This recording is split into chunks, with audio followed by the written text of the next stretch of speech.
Okay, so we are going to be looking at our first short story of the year, The Bracelet by Yoshiko Ushida.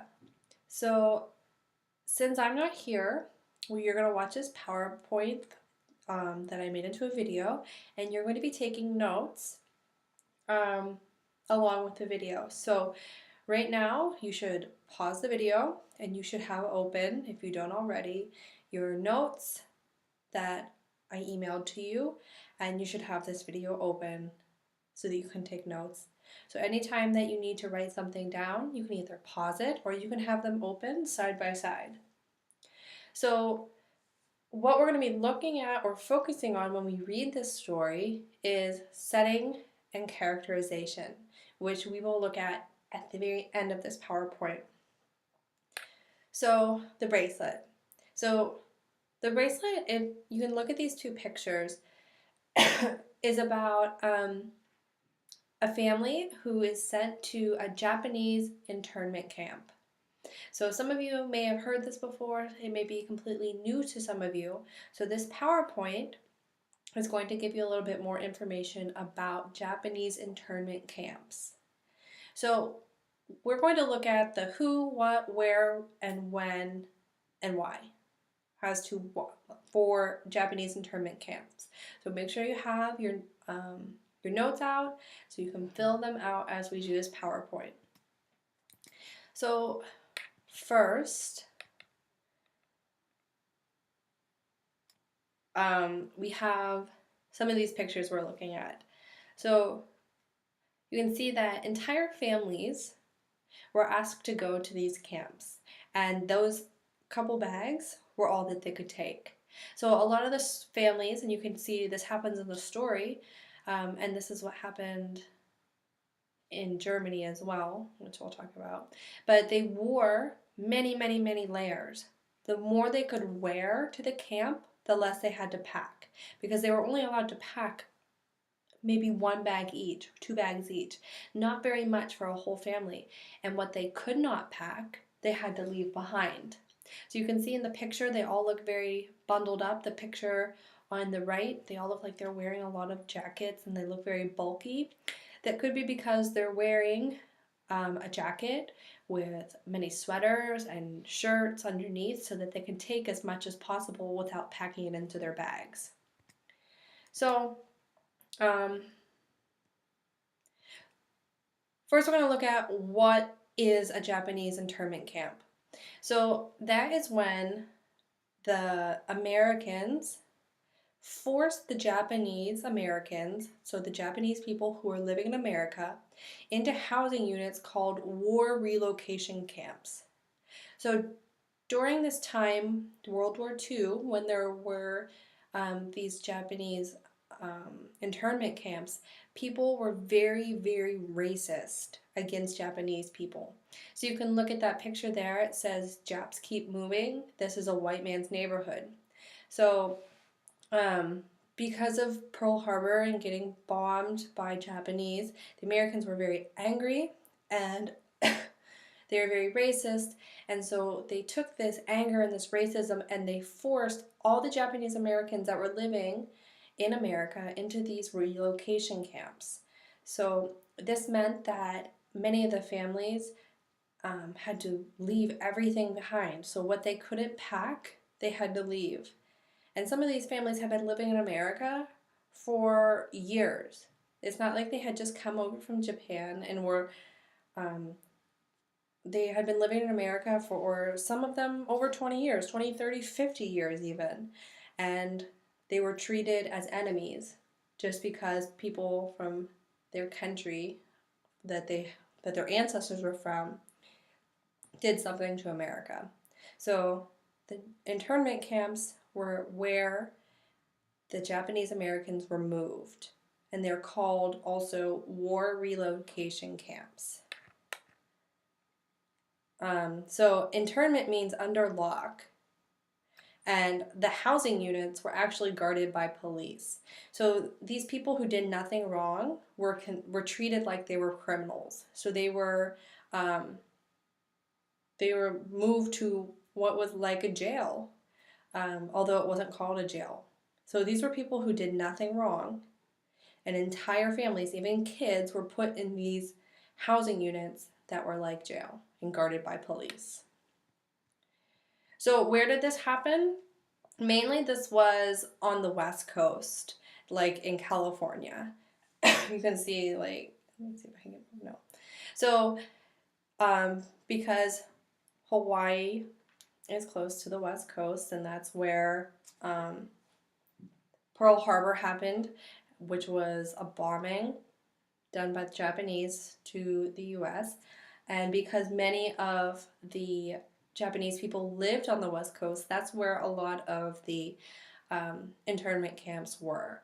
So people thought, the US government thought that the Japanese people living in California and on the West Coast were spies and were sending information to those still living in Japan. So that's why they were moved to these internment camps. So when did this happen? Very slow pictures. This happened during World War II. And so what happened during World War II was the US was fighting against Germany, and they were also fighting against Japan. And so what happened was Japan bombed Pearl Harbor, which is in Hawaii, during World War II on December 7th, 1941. So when this happened, US was very angry because not many people bomb US soil. And so this caused them to really become active in the war and really focused in on the Japanese people that were living in the US at this time. Again, these people that went into the internment camps had nothing to do with the attack on Pearl Harbor, but because the US was so angry, they put them in. They were angry and confused. This was one of the first times that US had been bombed. So who was put into the Japanese internment camps is Japanese Americans and Japanese immigrants were put into the camps by the government. Again, like I said, in this picture, it was families. It wasn't people who actually did anything wrong. It was families and children and people who had been Japanese Americans who had been living in the US for a long time and who considered themselves loyal to the US were put into these camps, put into these prisons by the government because of the actions of another nation.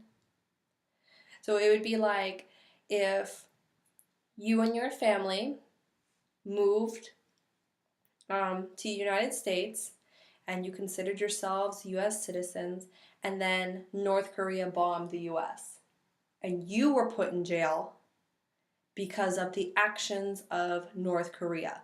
You had nothing to do with it, but you're Korean, so you're being punished for their actions. So that's what happened to these Japanese Americans. And why did it happen? We discussed this a little bit. After the Japanese attacked Pearl Harbor in Hawaii, the United States government hypothesized or thought that the people who were Japanese and living in the United States were spies. So their justification, or the reason why they thought it was okay, was that they were protecting the US. They thought by putting these innocent Japanese people into prison camps, they were protecting the United States. So what was happening in the rest of the world while this was going on? It was World War II. And so if any of you know history of World War II, you might think that these internment camps actually sound like concentration camps. Well, that's because they are. Internment camp is a nice way of saying concentration camp. Although they're both, the Germans had concentration camps for the Jewish people, and the US had concentration camps for Japanese people, there were some differences. The picture on the bottom right is a picture of a Nazi concentration camp. And if you remember back to the beginning of the video, there was a picture of a Japanese internment camp that looks very similar. So they were similar in the fact that they gathered large groups of people, the US getting Japanese people and the Germans getting Jewish people, taking them out of their homes and putting them into a centrally located place. They moved them all and they put them in one place. So that's how they're similar. They were also similar in that the Jewish people, when they were taken from their homes, anything that they left behind was lost. Anyone could come in and take it. Same thing happened to the Japanese people. When they were taken from their homes and moved to these camps, whatever they took, they could take with them, but anything that was left behind, anyone could go into their house and steal it with no punishment. So oftentimes when the families went back to their houses after the war was over, nothing was left or it was destroyed. So it's similar in that way. It's also similar that they kind of treated these people that they moved as kind of like animals. They wanted to make them seem less like humans and less like individuals to make themselves feel better about moving them into these camps. So people were given numbers to identify them instead of by name. And that's something that was done. So they were similar in some ways, but they're also very different. A lot of the Nazi concentration camps were also death camps. So you've probably you know about that. So they would actually kill a lot of the Jewish people, trying to kill as many as possible. That was the goal, and doing all these really nasty, bad experiments. The internment camps in the US weren't that bad, but they did strip the rights from Japanese people. So that was what was happening. So we also are going to be looking at setting and characterization, and I did not add 2 slides at the end because I forgot, but you can listen to what I'm saying and you can take notes. It's just a review because we've already talked about this in class already. So if you remember, setting is where and when a story is happening. So we just learned a little bit of the setting. You learned the history of the setting because I told you that the bracelet takes place during World War II, and it's about a family that gets moved to a Japanese internment camp. So we know a little bit about the setting already, and we'll learn some more once we read the details of the story. We're also going to be looking at characterization. Now, if you remember, characterization is how the characters are.